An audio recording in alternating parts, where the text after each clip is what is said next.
On arrive en 2008 avec un troisième projet sur la gestion des articles.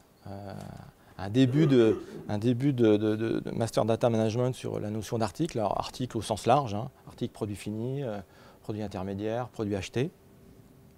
Donc on a un catalogue quelque part dans le RP autour de 3500 articles, beaucoup d'attributs. Alors ça dépend des types d'articles, hein, mais je pense que les produits finis, c'est eux qui en ont le plus. Et une volumétrie donc, de création, une modification qui est, par rapport à la volumétrie globale, est quand même importante. Alors c'est lié à des changements liés au sourcing hein, des fournisseurs et des types de procédés qui évoluent et donc les articles qui ont besoin d'être différents. Des évolutions aussi dans le procédé. L'arrivée d'un nouveau médicament, forcément toute la chaîne de produits intermédiaires aussi est nouvelle. On a une problématique donc, de beaucoup multi-acteurs, évidemment. Donc, j'allais dire les prescripteurs ou ceux qui sont au début du processus, c'est peut-être plus les méthodes pour arriver jusqu'aux ventes, mais en passant par les achats et la qualité. On avait en input du projet effectivement la volonté on était en plein on était en train de travailler sur le projet ERP aussi à ce moment-là.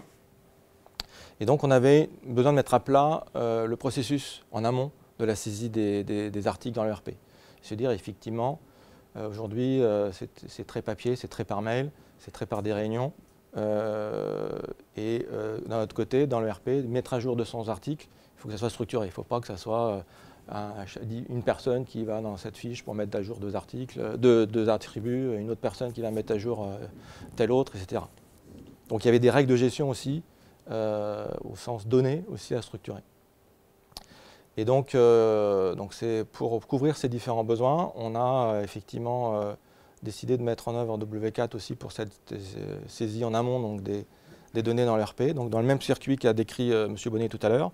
Donc effectivement, j'ai une initiative, je déclare une demande de modification d'article, elle est validée, je décris qu'est-ce que je veux faire, tout ce qui est jeu de valeur ou jeu de données, j'interroge directement l'ERP pour savoir quelle est la typologie d'article que j'ai le droit d'utiliser.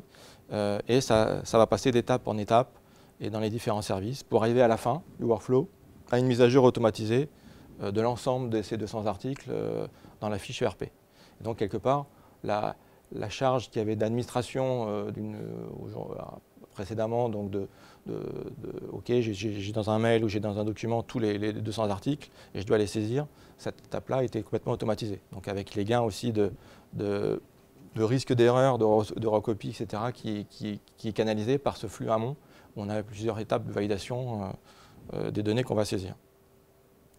Donc qu'est-ce qu'on a gagné effectivement avec ce genre de projet sur la gestion des articles? Effectivement, en gros, cette saisie, entre l'idée d'une modification en amont et la mise à jour effective dans le RP est complètement opérationnelle pour le passage d'une commande ou pour la saisie d'un OF.